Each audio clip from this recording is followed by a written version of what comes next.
Halo. Ya, bro. Aku okey. Ira pun okey. Bro, jam lepak malam kan? Aku macam malas nak keluar lah. Oh, kau dah kahwin malas nak keluar malam kan? Lepas keluar office kot. Tapi aku nak balik sebelum maghrib. Okey lah. Kau nak lepak mana?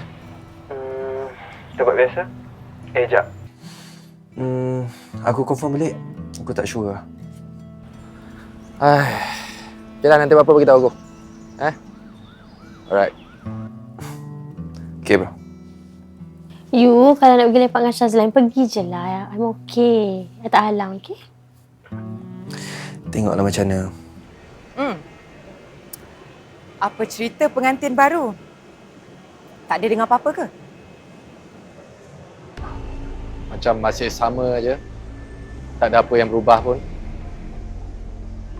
Mungkin masih tengah mood holiday lagi. 24 jam berkepit je sampai aku nak ajak dia lepak pun susah.